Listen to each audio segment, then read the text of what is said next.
Salutations la famille, bonjour à vous, que la paix de Jésus soit avec vous, la vraie paix, la joie, l'amour n'est qu'en Jésus.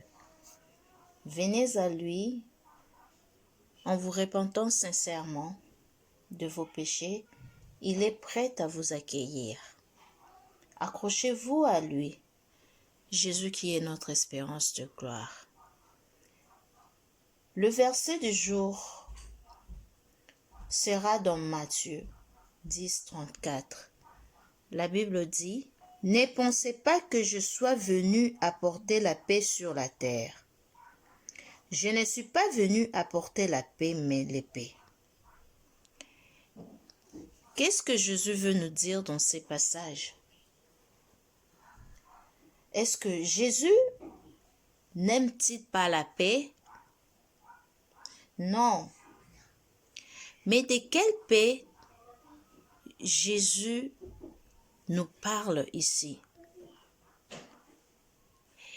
Nous devons savoir que l'épée ici représente la parole de Dieu, qui est Jésus.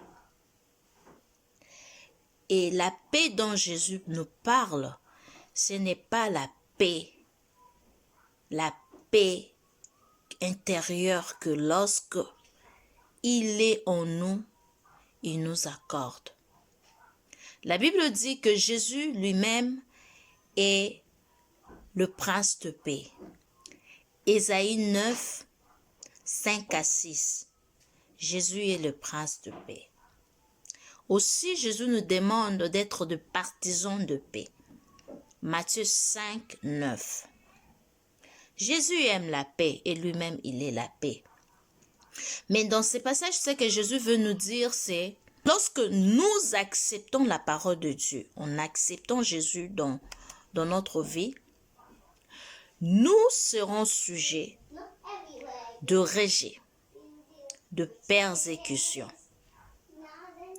Le monde va nous haïr, car la vérité de la parole de Dieu n'est pas acceptée par tout le monde.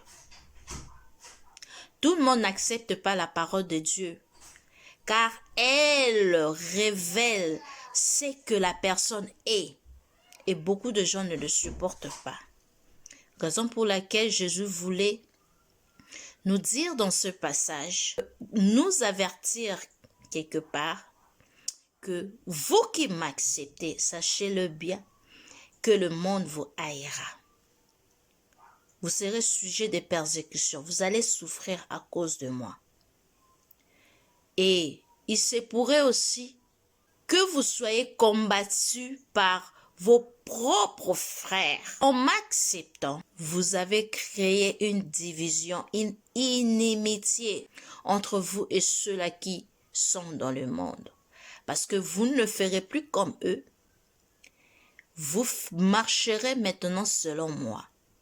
Et le fait d'accepter la vérité, elle vivra en vous. Et par elle, elle révélera ce que vous êtes. Et c'est ça la division même que Jésus voulait nous parler. On n'aura plus la paix dans le monde, mais la paix que Jésus nous donne et qui est une paix éternelle. Que Dieu vous bénisse. Je vous aime beaucoup dans le Seigneur. On se revoit par la grâce de Dieu. Amen.